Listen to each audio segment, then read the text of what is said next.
day si suba saying when he come to my office I tell him what I wish I was CEO laaj ko man I can say it anyway I used to say it every suba ma ne ko I wish I was CEO I wish I had the executive power suma moromi mayor yu ñu am because lii mënut a repeat suba bii rek ma ne ko ne su ma la waxee nga def lii by Friday defuloo ko dama laa daxa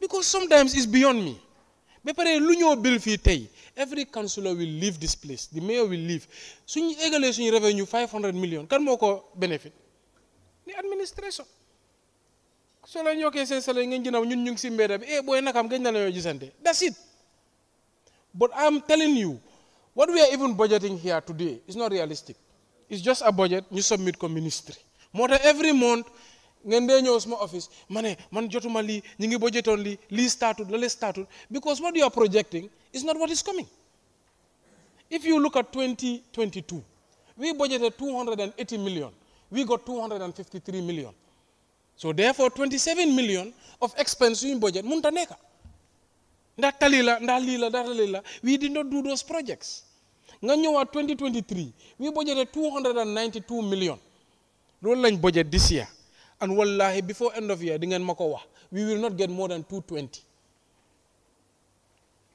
so that's 72 million so you say the road network cannot start foofu la bokka yena WDC ba léegi 14 WDC still have not received their subvention foofu la bokka ak leneen ak leneen ak leneen ak leneen so when government starts and say this is a wasteful budget are they wrong let's be real because you are budgeting what cannot be moo tax bu ñu doon ñëw si expenses ma gis ñi ngi am almost million deficit this Friday 70 something million deficit based on even an unrealistic revenue suñ jëlee what is really going to happen it will be 100 and something million deficit so léegi ñun suñ toogee fii di neexal suñ boppa waa def nañ road network suma koñ def nañ project bi suma ward def nañ community center def nañ grader road def nañ WDC next year ngay ñëw every day di jooy mënta am lu mun a am ndax fooy jëlee xaalis bi because the prerequisite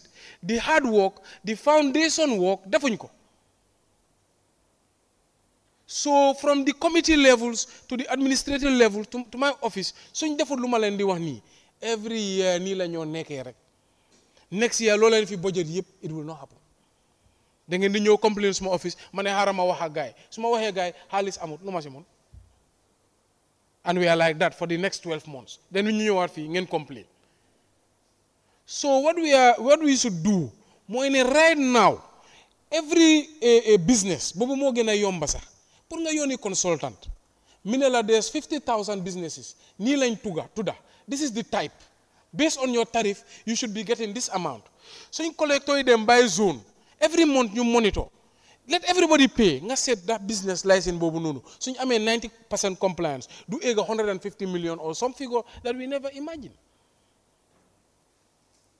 and that is the money we need to build roads that is the money we need to build our communities one day this revenue growth we had over the years revenue meeting suma office la nañ ko weddi demal fii demal li I'm an administrator that's not my job man I should be on policy on strategy on projects that bring meaningful things ñoom ñoo war a def that job so the bottom line moo nekka whether you are revenue committee whether you are finance committee or the finance department lii suñ ko defut we will be coming here back to scratch we are budgeting 301 million I can tell you for free if we just massage it pour lu ñu wax yëpp mu mun a xëcc I can tell you that for free we just massage it pour lu ñu wax even after cutting 70 million in my office there was a 7 million deficit try nañ pour yokka pour mu make sense it doesn't make sense because next year if we end up at 250 million which is a likely scenario 51 million so moo tax when one councillor comes and tells me ne waa dañu bëgg a mootu à WDC ma ne yeen lu ndaw lu seen WDC amul lañ ko naka ngeen you put moo xanaa sa boppa nga na so the bottom line moo nekka the revenue lii mooy council bi du policy meeting du committee meeting du mayor's office du lu ñoo karab nii yëpp revenue mooy council if we cannot fix this we cannot fix anything and we cannot play with this so even if you rotate staff which is a good policy but if you rotate staff Tay so waxe Councillor Bakote, you now you are going to Bakau. Councillor Ibotan, you are going to Councillor Bakote will perform for 1 month at Bakau. Dafa try sa pour won la karab. Then so xamé loophole si rek mu delu si lum nekkon. Because man tay if I'm a collector, I know ne suma ine 1000 nga ne ma jërëjëf, suma ine 500 nga ne ma jërëjëf, duma ine 500. That's the truth. So mbalit be same thing, everywhere same thing. The corruption is true, but corruption fok mu am su fekkone there's no oversight, there's no structure. It's human nature. Man dëkk tubaab gis naa tubaab nii life tubaab bu nga xam ne dafa juddu nekka tubaab mag seen culture mu gis na duñ ko jàppa mu korop. It's the human instinct. So how does a white person country, why are they more developed? Because they have created a system to limit it or eliminate it. Ñun tey suñ munta ini system boobu noonu nii la ñoo nekkee every day happening at GRA, same thing happening at every institution. So basically, this is the work. So all of us, Revenue Committee, Finance Committee, Director of Finance, Sirif every year, it never happens. Why? Why? Pour nga fay consultant, I wish it was me because the man dem ma fay consultant. We don't even have to do a lot. 5 years ago, mënon nañ ko jël zone by zone. If we have 7 zones, every year, ma xamné zone bi li moy potential bi. Every year, ma xamné zone bi li moy potential bi. Every 2 years, ma upgrade. Man xam nga ñaata friends la am. I cannot name that, but how many people I know, they have multi-million-dollar properties fee. Léegi ñu complain si man, KMC ngeen yoka. Mané ñaata nga dé fay? Mané 3000. And I tell them, mané ko yow do dé rus. Yow dam la wara yonil police.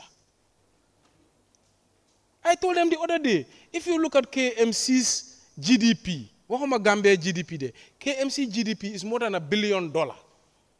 KMC GDP is more than $50 million.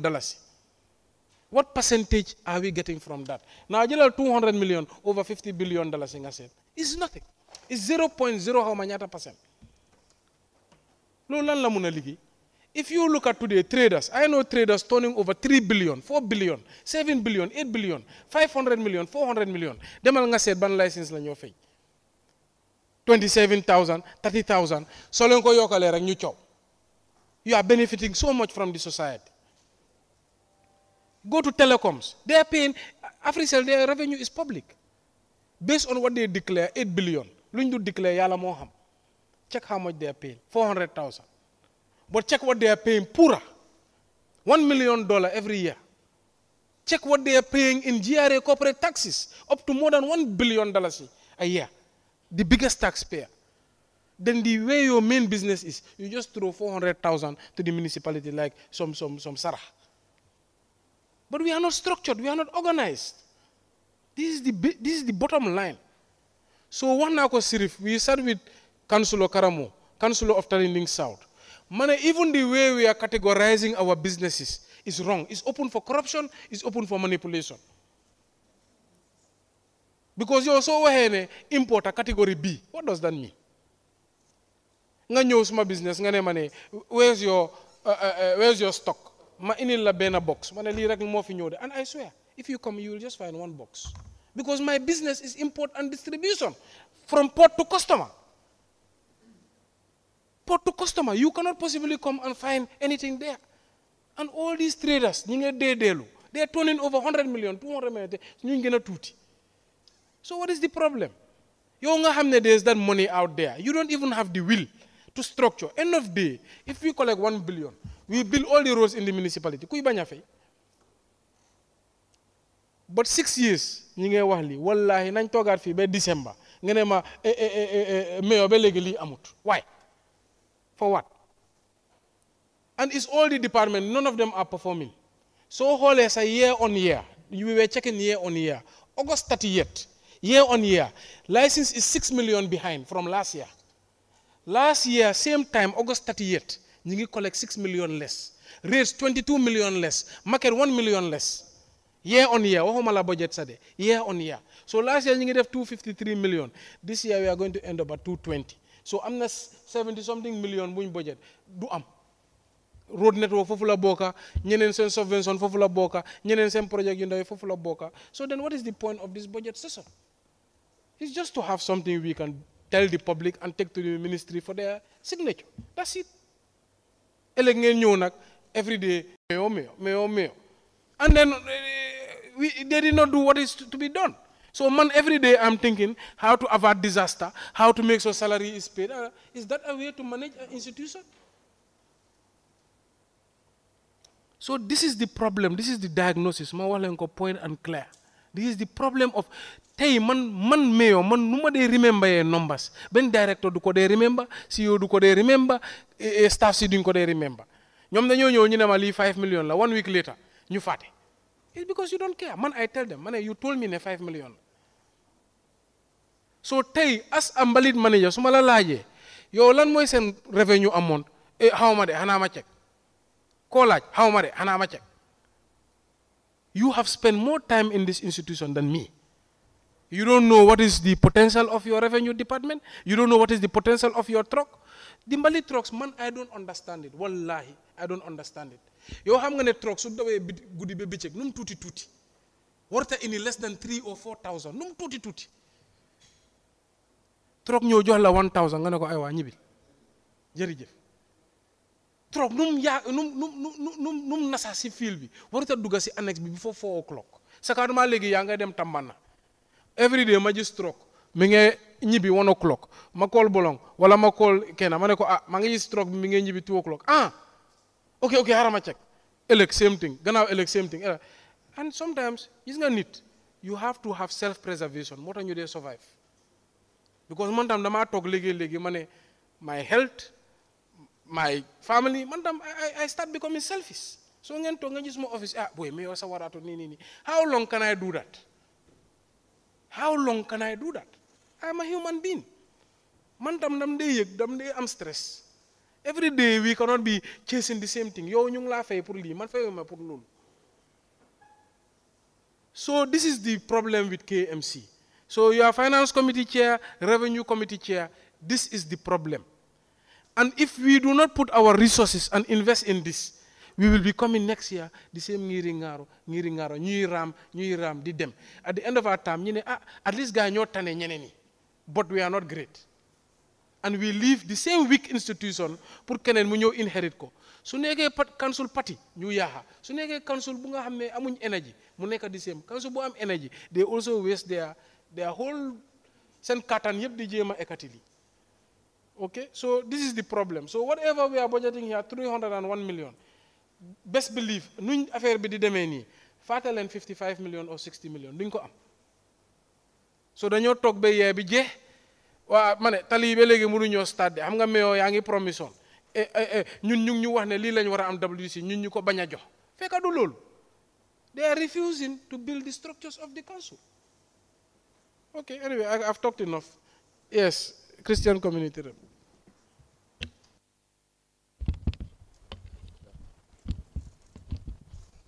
Thank you, Mr. Chairman. That was a very, very apt deliberation. And I think we should all be thinking deep in ourselves after hearing you talk. Just to piggyback from where you started, we're not structured, we're not organized. I want to add, we're not honest, and our integrity is at question. 5 years, every year, a deficit, and we're not able to diagnose where the problem is, why, and how we can make a difference. Let's ask ourselves. We're here for the people, not for ourselves.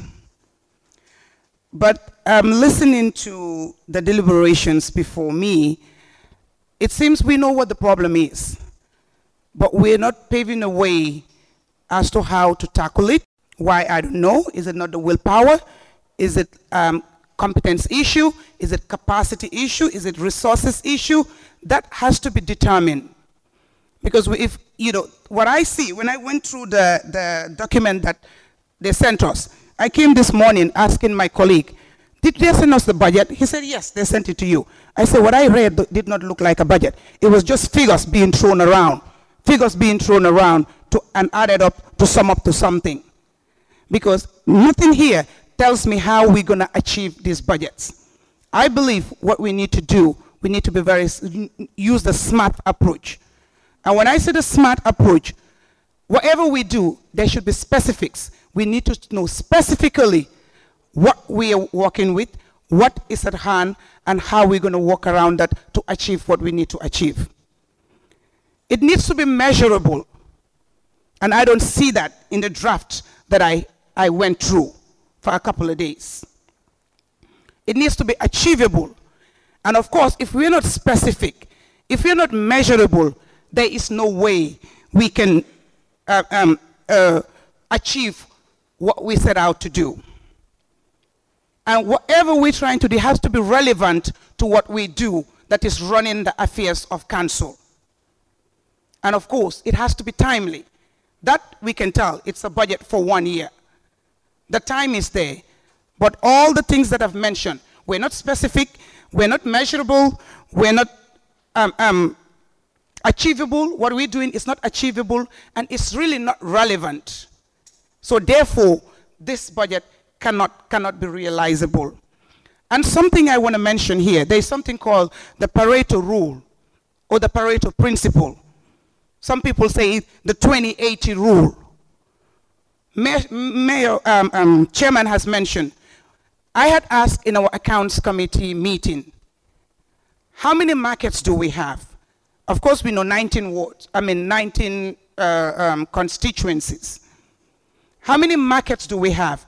In each market, how many stalls do we have? How many canteens do we have? At least the tangible ones, not the people that come every day with their baskets or their wheelbarrow, but the ones that are structured, standing, that are not movable. How many do we have? Each one of those, how much is each one paying? If we cannot determine that, there is no way we can measure the revenue we're going to get. I asked, that has not been provided, because I could tell it's not there. Somebody has to go fish it out to put things together and bring it forward. I'm not even talking about prior to Lord Mayor's first term, sorry, Chairman's first term. That's 5 years. Prior, we're not even going to go back there. But let's take it from there. 5 years, we've gotten to the second term, and we cannot even measure the first 5 years. Everything is out there. I think there is a problem. And when we talk about legacy, Chairman mentioned 2027, he's out of here. He doesn't intend to come back. What we all need to think about, when we leave, other people come, what are they going to talk about us? What are they going to speak of what we have done? Standing here today, I'm not sure there is any legacy that we're going to leave, because it's not there, based on what is being presented to us. It's a cause for concern. We are budgeting, really. It's like a spending plan. And we have to cut our coat according to our size. What we don't have, we cannot spend. It's not a matter of putting out beautiful figures there for people to applaud us. And year upon year, year in, year out, it's not achievable. And we're okay with it. Nobody's asking the question. I believe the target should be set. We should be able to separate the cost centers and the revenue centers. The centers that bring us the income that we're supposed to spend. If we don't have it, we cannot spend it. And we should be able to know where that money is coming from. We should be able to set our eyes and say, this is what we have. And if we do the proper follow through, vigorously follow through, we'll be able to get 100. If we don't get 100, then we find out why we did not get the 100. But we know 100 should be at our disposal because it's there. But that is not available. So we have a very, very fundamental problem that we know that needs to be tackled before we can move ahead. I wouldn't want to say something and it doesn't happen. And if our electorates, the residents, are really doing the necessary scrutiny, we will all be bowing our heads every time we walk in the streets. Because this is not what is expected of us. This is not why they sent us here, to take care of the affairs of their livelihood and the municipality at large. I think we need to start doing performance appraisals. Everything that anybody gets, it should be earned. You cannot come to work and not do what you're supposed to do. You get a salary and think you're going to eat it and be happy, and you earn it month upon month, year upon year. I mean, as we all claim to be God-fearing, but I don't think that really is in line with what God has asked us to do. So I have a problem with that. And when we set targets, we do performance appraisals to know what everybody is doing, because it's clear what you're expected to do. Then if you don't do it, there should be consequences attached to everything. But honestly, everything I've heard here, everything I've seen, everything I've read is like all man na yon. Whatever you do, nothing comes out of it. We talk and come back. We argue back and forth, but nothing happens. We really need to take stock of ourselves. If we put a proper budget with everything that I've highlighted prior, we should be able to end the year with a surplus, not even a shortfall. Shortfall 3 consecutive years and not tackle, then there is a problem. The people who are in charge need to be looked into, and there should be changes. There should people be dismissed, people should be fired, people should be moved. Something has to be done to ensure that is being taken care of, because it cannot continue. It just can't. And what this budget is going to do, if we get it right, is just to put us in check, to ensure that we spend what we're supposed to spend, because we know we have it. And we will not be talking about things, to do things that we know we don't have and we cannot get, because we don't even know where to get it from. And then again, if we have a proper budget, specific, measurable, achievable, relevant, and timely, we will be able to shut down risky spending and the corruption we talk about. And I think the corruption begins with us here that are talking, pointing figures at others, but we need to look in. When we correct ourselves, then we'll be able to have the moral authority to speak against corruption when somebody else does it. Let's put ourselves in check. Thank you very much. Thank you very much, Lord Mayor. Thank you very much, Finance Committee Chair. Right, I think, sir, we are all speaking on the same point. Because by looking at the budget, you see that means every year, what we have budgeted, we have never achieved that. And then we'll come to the councils here at this very chamber, we discuss about the same budget. At the end of the day, our people are expecting that the 60% they are requesting from the council will go back to them. That has never been achieved. All right, our finance committee meeting, I'll give you a scenario of our finance committee meeting. That's exactly what we are discussing here today. Now, during our finance committee meeting, we invited all the unit head of the, the revenue lines, from the rate, lancings, and others. We invited all of them. We had a meeting, but each of them, you can see the blame game between the line director and even the staffs. The staff will say this, the director will say this. So later we give them the tax with our experts, who are well experienced in financing. We are giving them tax to go ahead, to go and provide us with some information.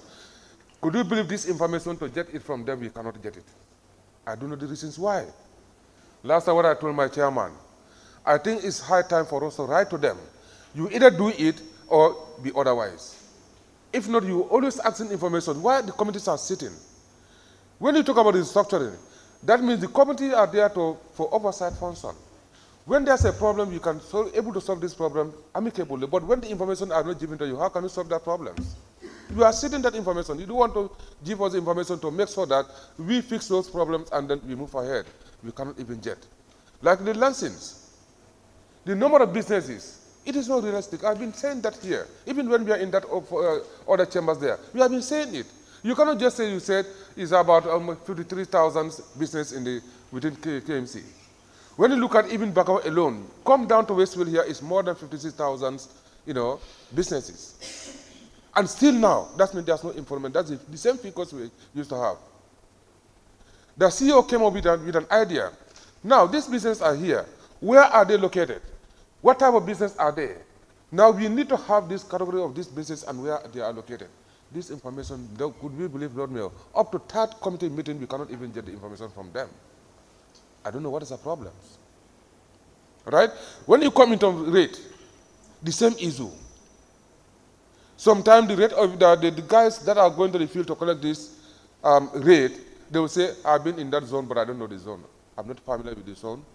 Sometimes they will say, we go to the compound or the property, we don't find anybody there, something like that. Sometimes they will not even tell you who owns those compounds. I told them now, I think what we have to do as a council, we have the enforcing power to do. We have to enforce, make sure that they pay their rate and their license. That's why we have the police. I give an example at the Bakau. When somebody doesn't want to pay, I just call Togo, Laminja. He just come and then force the guy to pay. You either pay or your goods will be taken to the council. They have to stand back and fold my hand like this, and they paid. They say, council, you see what I said? You have to pay. So it means when these guys doesn't, will not even pay, and you have occupied the council property. So these are some of the things that we have to go by. The restructuring cannot be done without giving the proper information. And without knowing the problem, that's why we cannot move. We have been saying this here. For almost 5 years has passed. Now we are in our second term. The same problems are continuing. And we will leave, and the same problem will continue. So at least let's start to be frank to each other. Let's start to be honest with each other. That is why I always tell the councillors, we are here for a purpose, and we make sure that we serve this purpose. If not, that means we are all failed as a council. We cannot, every now and then, we have to change.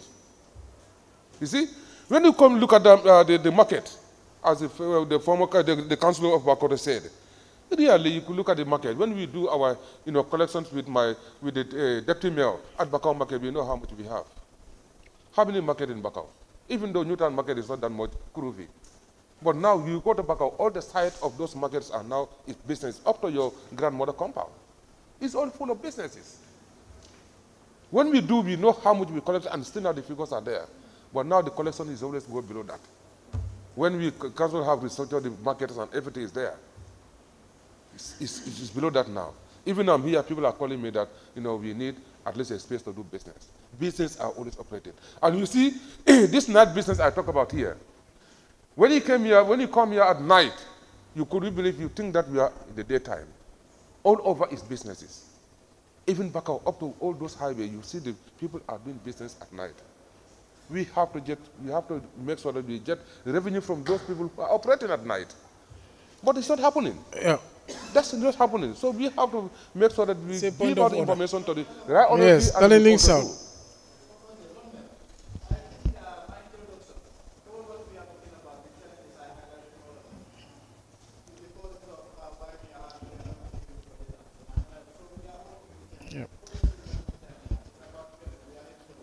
Thank yes. You. All right, but I'll keep it short. Okay. No, Lord, what you are saying here is all fact. But the information needs to be given, and then we have to come together, we work as one to make sure that we structure, and then we move ahead. Otherwise, we will never achieve. The same problem, since when he came in, the same problem is happening, and we will continue like that. All right? Now, I know you have said it, but this is what is really happening. And we have to make sure that what are the way. Every problem, there's a solution to solve. Whatever problem you have, there's a way to solve. That at least we all have to come together, we see how best we can able to solve this problem. We have to know the number of businesses, we have to know the number of properties. Because we have said that here, even some properties around in Bakau, they have not been paid because they said they have not been seen the collector there. That means those ones are not being registered. So let's try to be realistic. All right. Councillor of Talining South, the reason I am lamenting on this, because we are looking at the revenue. Revenue is the foundation of expenditure. Before we come to the expenditure, we start talking about programs, and we are not sure whether the money is there. That is the fundamental problem. So I think one of the councillor of Bakote said, his first input was, what is this based on? If you have a budget estimate, you cannot reach that budget estimate. You should definitely not budget the same budget estimate, let alone above that budget estimate. That is one. You should even budget exactly what you got the year before, or slightly above. But now you are saying you are going from let's say, because actual to July was 152. As of August, it's 165. We are in lean period. By December, it will be around 220.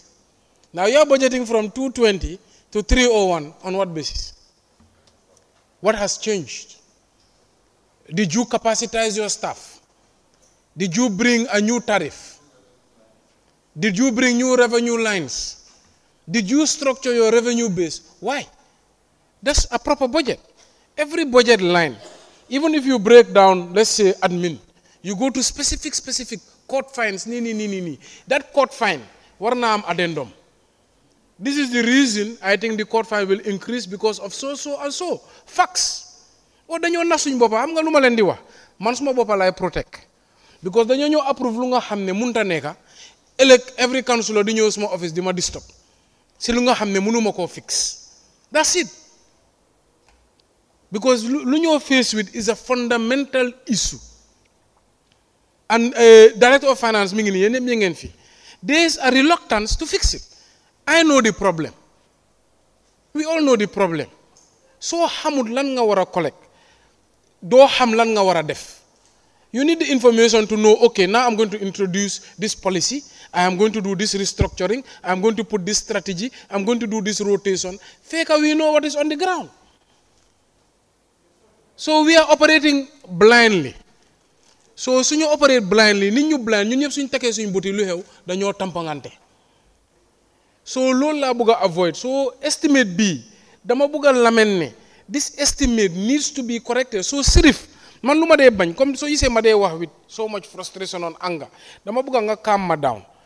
By the time ma noppi nga ne ma no relax meyo I have a program nii la ñoo def la ñoo def wante su ma waxee ba sona ma xool ko mu xool ma ñu xoolante then ñu ne let's come back to the budget. It cannot work that way.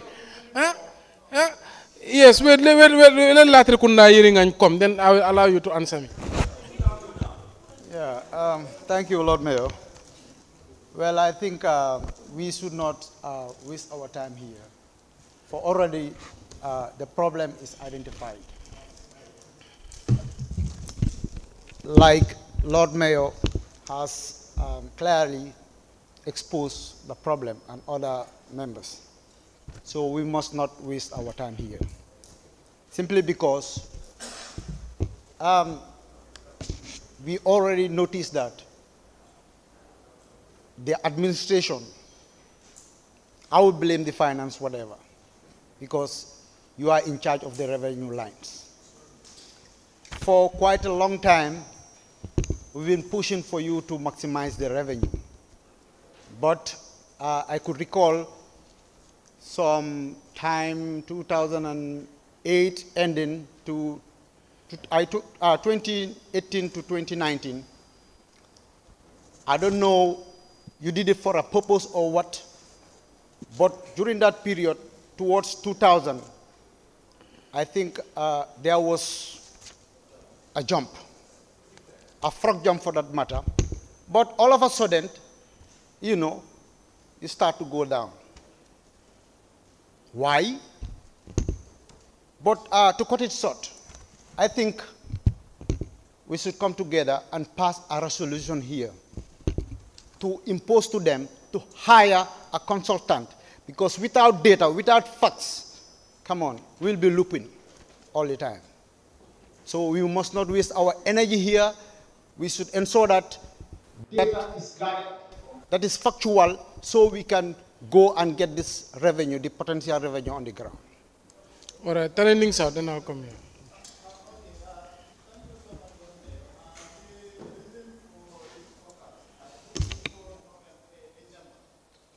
On series of activities, if I'm right, at the committee level, even our engagement with you, about engaging a consultants for them to check on, we will start by a zone first, and then on all this revenue line, that is one of them. And then two, we want to digitalize all the revenue lines too, so that our staff will not be dealing with cash, so that will mitigate certain things. And then the other one is to review the tariff, just like he mentioned. 2018, the way we find the revenue, the tariff is just 2019, we work on the tariff, there was an increment. If you check all the area councils, apart from KMC, all the area councils increased their tariff to 100%. It is only KMC that added their tariffs to only 20%. So last time we have an engagement with you, and then inshallah before November, we will be done with everything, and then we will pass it for gazetting, and then that one will also help us to at least improve some in our revenue. Because one thing we should all know, since we assume responsibility since our last time, we just only do one adjustment, that is the 20% adjustment. Apart from that, there was no adjustment in our tariff. And then let's remember, councillors, ourselves, our allowances have been doubled more than 2 times, if I'm right. The ministry or the central government came with a certain recommendation. They said that allowance is 100%, and then salary is 50%, and then 30%. All those things also deprive us not to achieve our development, because whenever there is an increment, if we don't do any adjustment in certain areas, at the end of the day, it is going to affect our performance. So those are some of the key things that are our challenges. But inshallah, before November to December, we will make some adjustment on the revenue, on our tariffs, and when it's gazetted, by January we implement it, inshallah. Thank you. So what I wanted to see was in your estimate, if you say license, I'm going to jump by so million. You say we have engaged in a License Act review. Based on that License Act review, we estimate based on so and so, the revenue will jump by so and so. You understand? And this is why we came to this figure. And before this date, we will finish this exercise. But what you are saying right now is plans that have not put in motion. That's why I'm worried that bala December duñ mëna actualize lolu, because lu xew on license alone, if you say you are going to review the tariff like we said November 30th nga review ko, dafa dem council approve ko, dafa dem ministry review ko and put their observations, dafa ñëwaat council accept those observations, mu delu ministry accept the outcome of the council, mu dem justice gazette ko. We are talking about a 6 to 9 month issue. So kañ la lolu mëna actualize si ground bi ba revenue bi wara duga. So ñëwé si yefi rates bobu tam we are looking to 6 to 9 months. But last time G-Boss ñu nañu my friend, this is not realistic.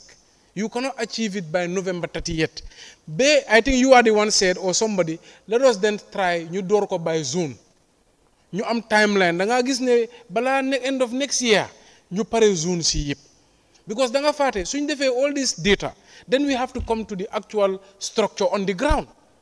Tay xam nañ ne there's a meat over there which yan bukki lañ wara jël pour ñu mëna jappa meat bobu tam benen liggéey la, nekkul ne just because identify nañ affaire bi fofu ñoko mom, because how do you actually get it is another issue.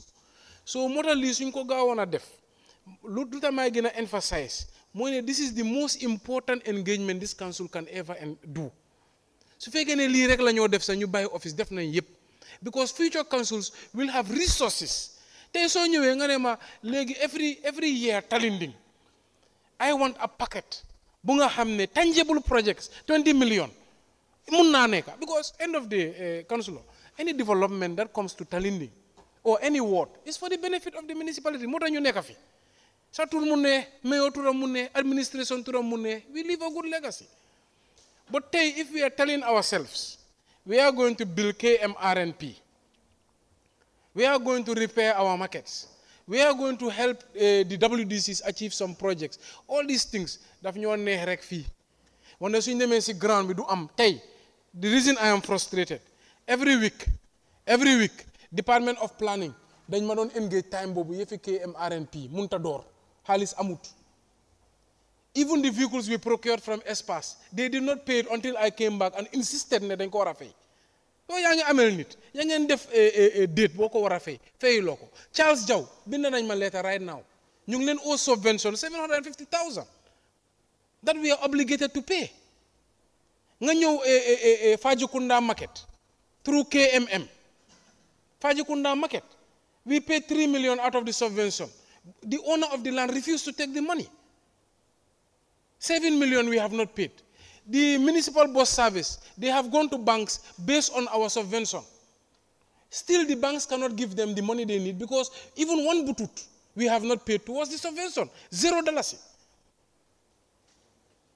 So luma WDC, tay only 5 WDC ñoo jot sen 200,000. 14 WDC ba legi ñi ngi def sen 100,000. And guess what?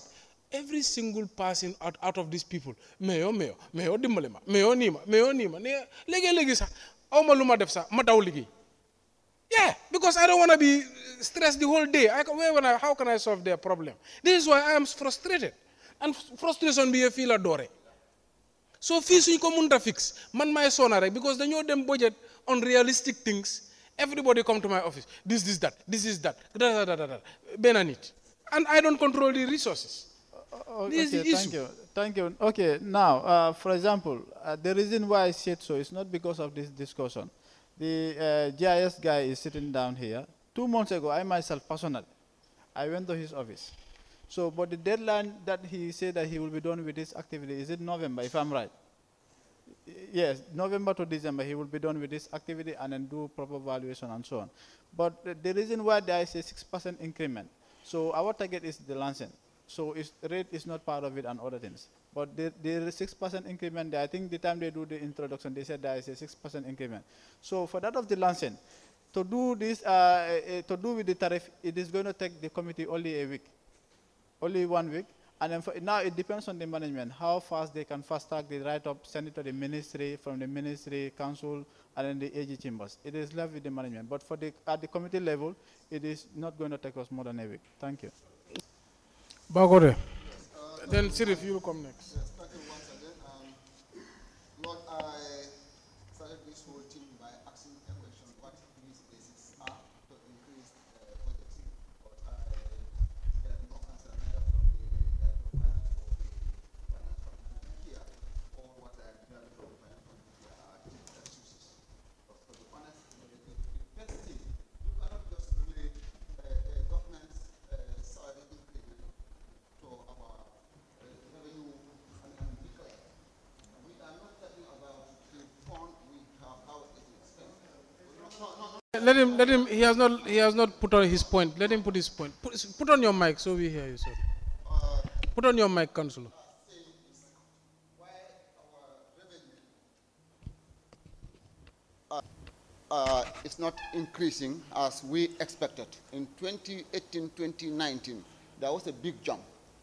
2020-21, it started declining. 23 declining, and so on. So why that? And what we have been advocating for is this, registration of businesses and this data collection. The first meeting we have with our revenue committee expert, Nyanjai, the senior economist, when we sit, he said, what is your potential, your revenue potential? We don't know. What is the data? What do you have in the field that you can collect? Nothing is presented. We come up with this idea of having a private consultant to register all the businesses, all our canteens in the markets, and any other property within KMC that is generating something.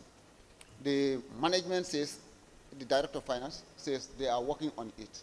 And I told CEO that we are working on it. For the past 5 years, nothing has ever came. Said GBOS. Now GBOS is not going to do it. And even the software for license to use software, the software expert also sent a request that this is A, B, Y, and Z. I want information. If I get that, I will be able to bring back the software and diagnose it and tell you your problem, and we see whether we're going to revive it or change it. I sent that information to the CEO. 2 weeks now, no response. So where are we heading to? How can we move? So this is all about, you want to move, somebody is pulling you from behind. And you have means and tools to escape from that individual, because we have those strong policies to do it. I think it's high time we as councillors work as a team and focus on one direction. That is, we are here to serve our people, and we need to serve them. And in doing that, we have to do what is right, no matter who is hurt or harmed. We have to do what is correct to make sure the right thing is done. Lord, So I think I want to come where Latrikunda Nyang came, and I will come back to the Director of Finance. When we came here in 2018, the CEO was Pa Khalifa. We stood at a general council and said we will not accept his services because of interim management report. Salama Njai came, she left. Jaja Cham came, he left in that capacity. Senabu Martin Sonko came, she left. Now we have passed it, Sisi. I don't think in the history of local governance, any council has had so many hands that have passed through it. And what this is teaching us, it is not about the personnel, it's about the structure. And you councillors come back third term, second term, a new person comes, a new mayor comes.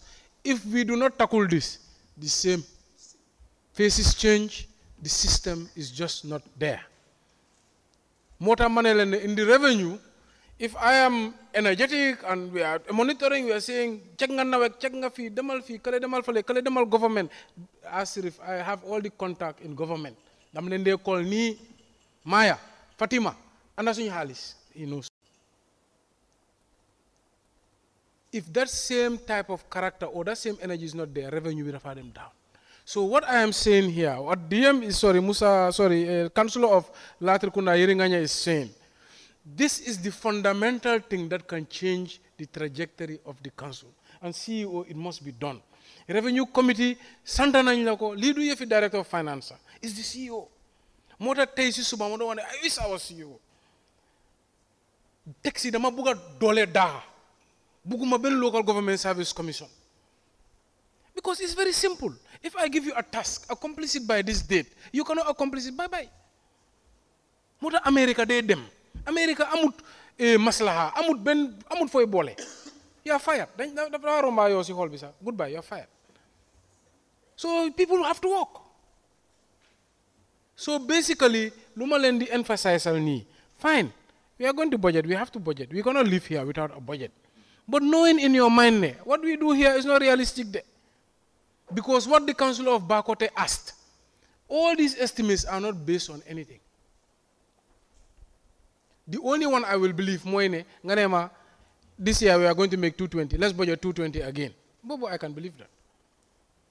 But when 300 and the difference of 80-something million is the mayor's stress. It's the mayor's stress. Mota, I don't want it. So, nine talk new luur. So, if you December, you are going to put in real tangible plans and not saying wahi yesterday. And now we have a new CEO.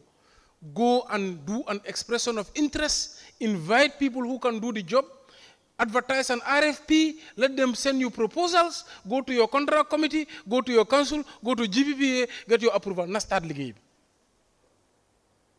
Every zone, Minela, this zone, based on your markets, based on your commercial properties, based on your residential properties, based on your businesses, this is your potential revenue for zone 1 or Bakau constituency or Bakau ward, whatever. You have Bakau every year, lila wara generate in these categories. Legi you also am a license collector, kui dem Bakau every day. Ngano my friend, Bakau lila wara generate. Legi am not turi businesses. I'm not the types, I'm not nyata lañ wara fay. Best believe so in less than 90%. Dam la rotate or ma move or blah blah blah or blah blah blah. So in 90% compliance, I will promote you. This is how institutions work. Mota buma tahawe 2018 man how ma lu bari de one day I know numbers, I know money. 2018 buma tahawe man the municipality have potential of $1 billion. It's not wishful thinking. Bakari Jamme send me their financial information based on their properties and their rate percentage and the valuations based on the economic activity within the municipality, the number of businesses within the municipality. That's a brief calculation. My whole comparison in even Rwanda, Kigali. I'm not even talking New York City or some advanced place. And you look at, I use the compliance of Kigali City. Low compliance rate bubble I use. Because it's a model city I want to emulate. Mane KMC muna 1 billion. Yeah, good. Andrew Epstein munyofi. Mu def an estimation on our rates. Mine 700 million on rates alone. If you today check the valuation of houses, businesses, industry, land in KMC is more than $1 billion or more worth of assets. Worth of assets. Tey so waxe nit fayal $5,000 is a rate mu joy eleg mu dem jaay that asset for $1 million. Man, I'm in the business community. Today I'm a diplomat. Swami India, their project opposite stadium. Central Bank wants to buy it. Central Bank ñu value ko $30 million. $30 million. Legi demal nga set ñaata la mo fay. When you look at Tropic Mall, Social Security want to buy, they valued it $7 million. Demal nga set ñaata la mo fay. Suma aji ñun policy makers we know the value of our properties and we know what we are paying is not realistic. When the summer survey demand not why will I say no? I have to feed my children, I have to take people to school, etc. So this is the hard work. Nobody wants to pay taxes. Ben tubab, ben Chinese, ben ken bugu ta fay tax. So ko topu du ko fay. But there must be knowledge from the municipality and consequences. We went to Medicine Fee. How many times should we do exchange visit? They invite me to UN. I'm not interested. They paid for my ticket. I'm not interested. For my invite, because I don't want to waste my time. Ma ñew fofu natalu meyo mi ngi ni dem café ma ngi America ma ngi ni end of day what is that? Nothing. Lan lay indi fi zero. I reject all these nonsense travels. Dem nañ fi Medicine. Medicine showed us exactly what they do. Won nañu be ñi ne ñom sen valuation of properties tay. So waxe this land is $10 million. Ñom dañ ko dey discount by 30%. And I told you, they'll discount it by 30%. New value land be as $7 million. The reason being, buguñ la charge a valuation nga wedi ko. So to avoid back and forth, because duñ they use market rates, they will discount the market rate by 30%, and you know you cannot deny that. So we have all the lessons we have learned. We don't need to travel anywhere. We don't need any technical support. The solutions are in our hand. When the soldiers say, "Made give up, see, this is not the administration. I don't have direct control. So made them nyan halis grant to do our projects. But wallahi, the money is out there for us to have enough money to build our municipality. Council bu nek nga kontaan. Every year nga build lu war sa ward. That tali la, that lenen la. Every administrator will be happy.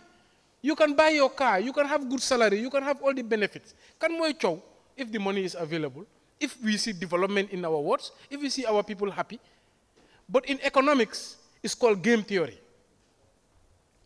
If there are 4 people playing a game, 1 complies, 3 cheat, the social benefit for everybody will be very low.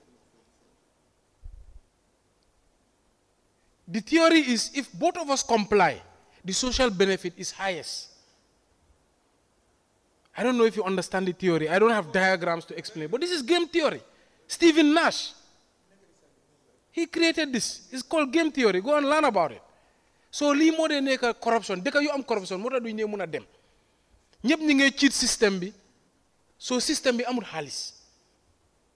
So mënu ñu am mutual benefit. Suma oncle légui la joggé America. Mi ne bo yénal mo leen jot. Community légui pour ngeen gina sax, c'est ka sen yoon bi sax do leen ko def.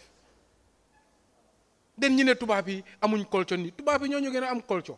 If they have a neighborhood, all of them will contribute and fix that neighborhood. Tubaab jaral nako mu dëgga ci pax. One day neighborhood am nice. Then mu dëkk si tax neighborhood am mu nekk crap. But this is what is happening in this administration and this system. Yow na sa yef baax rek. Community bi whatever. So ñun dañu wara am community spirit, and part of that community spirit mooy getting this right. Making sure everybody pays their fair share. Community be happy, councillor happy, mayor happy, administration happy. Loolu mooy progress. Amul ben dëkk bu progress kenn tek ñeneen ñu ñu. So the reason I am emphasizing this, it is fundamental to any society. Nga ma Basiru Jawara dafa ma musa wax dara. Léegi ma xalaat ko ma ne paa bi wax na dëgg. Ina wa talib toppatoo sa soxla de dëkk bi du mun a dem. Man I am 90 something years old. Mi ne ma da nga rey sa boppa de wante dëkk bi man dëkk bi rek laa xam ku nekk self interest. And you see it everywhere. 1,000 people come to work with 1,000 different agendas, except the lu leen indi foofu. Naka la ñoo demee. This is Gambia's problem. Ba pare wallahi suñ mun da fix lii ak yooyu noonu. Damaa daw de. Dëkk bi laay daw. So please try and fix this, Sirif. Ñun KMC, we can be the model that all the councils can emulate, that the Gambia government can emulate. But this feel a fundamental issue be started. Feel a fundamental issue be started. Man buñ doon wax mané man buga na sa every ward mu am package of $50 million. In that $50 million, nga ne li lay construct, lay construct, ñu construct ko yeb ci ward. But how is it possible if we cannot get this? I want every director to have a car. Every director to have a good salary. I was just listening to the president of Singapore, the man who founded Singapore. Mine, if you have a cheap government, you get a government on the cheap. Meaning, if you pay your civil servants poorly, if you equip them poorly, if your policy makers and your parliamentarians and your mayors and your president are poor and are struggling, how can you have a progressive government? You cannot. Ku nekk mi nga ñëw liggéey lan laa mun a rocci lan laa mun a am lan laa mun a am. This is a fundamental problem. So please, Sirif, this is the last time man duma waxaat de. Try and get this right. Zone by zone, ñu xam lan mooy potential. Then now we come up with concrete solutions to recover that money. So 2025 budget mu correct. One day this budget is wishful budget. All right. Talk. You can Thank take you, Lord Mayor and honorable councillors, for the big ambitions and for the encouragement you are giving us. Although the management has been doing all their best, honestly, but we will continue to do our best. Up till now, enforcement, we know that the revenue is there. We know that the revenue is there. Mayor said it. The revenue is there, but enforcement is a problem. Sorry. The courts have been without a magistrate for a longer period of time. And then a magistrate came within 2 months and was Sirif, sent on leave. Sorry. You see, this is the problem. Yes. Wow. Bilay understand. Understand. The revenue is there. Tell me, what is the revenue? Potential revenue of KM. You cannot. So what now, is the potential revenue of rates? So now we are coming up with a revenue mobilization strategy since January. Sirif, you don't get my point. I get your point. This is not an enforcement matter. Yeah. It's not a mobilization matter. It's a matter of information. Yeah. Tay, yo sumalalaje Bakau market. Based on all these things that are there, what is the maximum revenue you can collect? Can you tell me? The data is there. Huh? We have the data. You have the data? Yes. So what is the potential revenue of KMC as a municipality? Well, not all, because the license, we don't have the data. We work on policy incremental. This is what I am saying. But we are working on the data. This is what I'm saying. Yep. So this is the information we need. Lila buganga ligi. Yeah. Do you have enforcement? This is matter. Because tay, say ni soko wahe demal enforce, lumo enforce. That's not the issue. Okay. So the message is hard. We will go back to the drawing board and ensure that the data is collected efficiently. We have started the ball rolling since the mayor gave the last week in our directors meeting.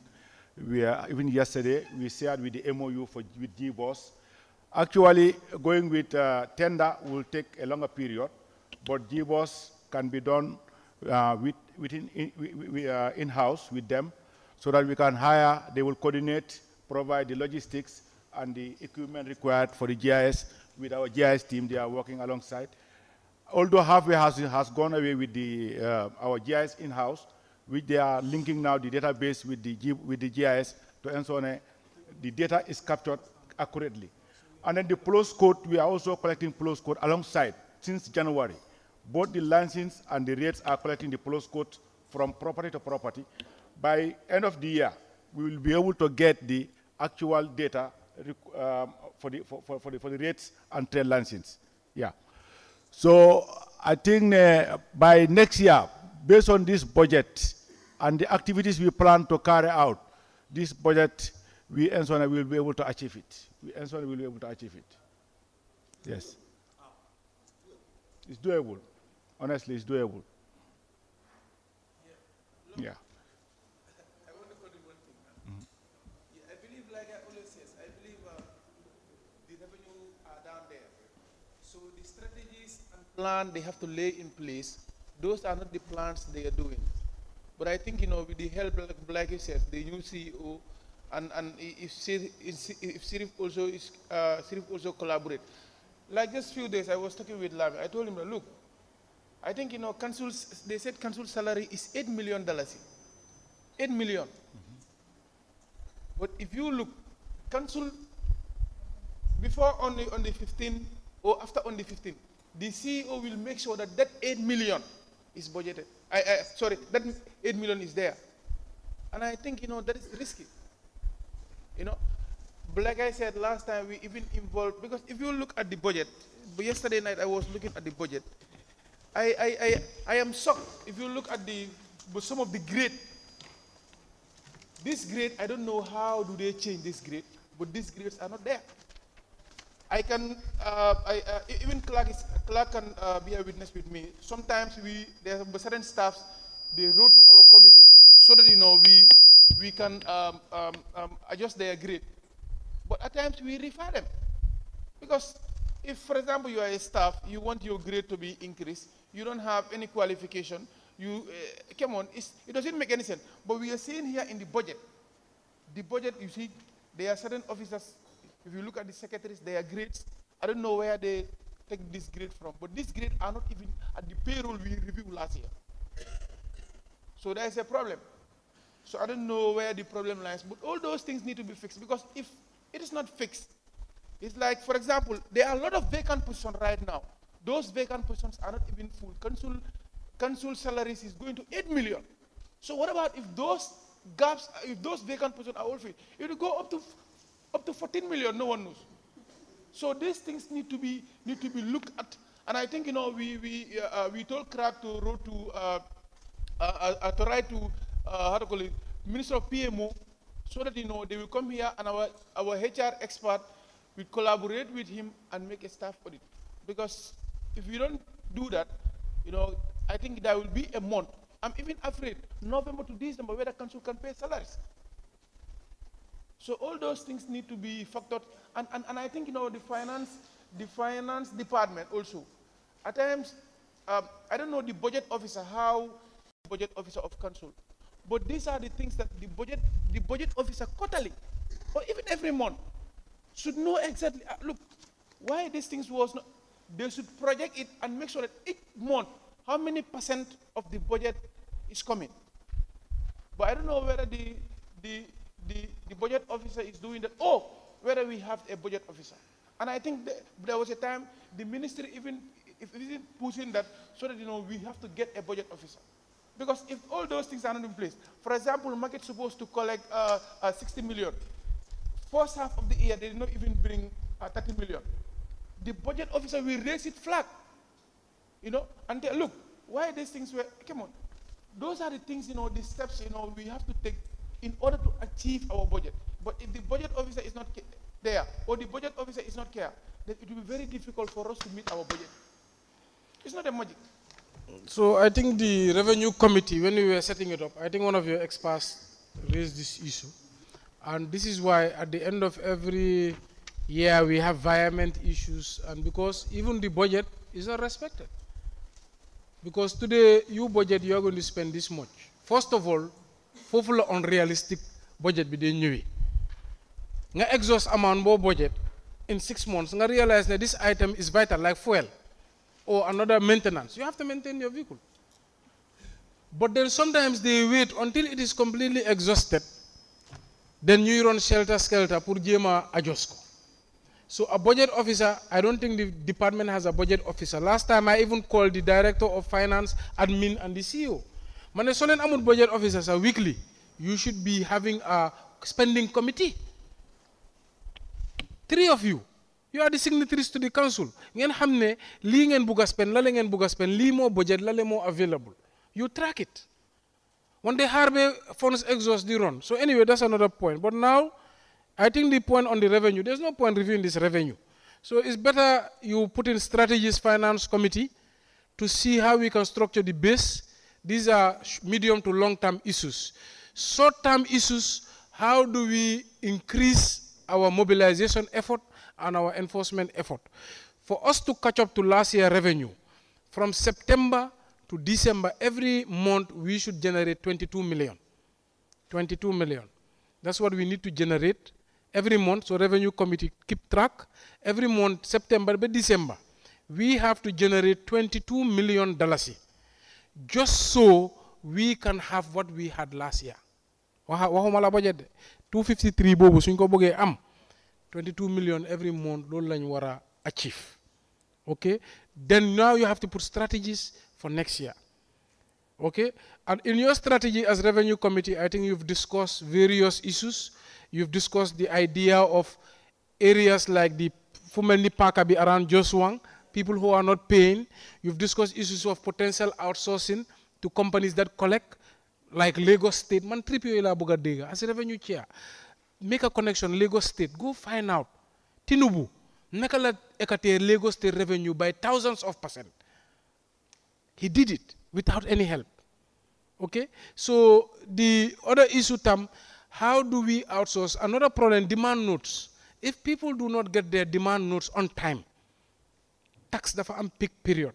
That's why GRA they announced by April, first quarter, everybody must pay or you face penalties. Every business person, by January, you get door di ñaxa be match. Sometimes you take it, the officer rejects it because it has to be supported with audited accounts. Okay, so how do we ensure every taxpayer receives their invoice for license, their demand note for their rates, their rental invoice at the market before March 31st? Because ñun suñu rates ak bi sa loolu la wax. Everybody must pay. Is it not June 30 yet? Everybody must pay.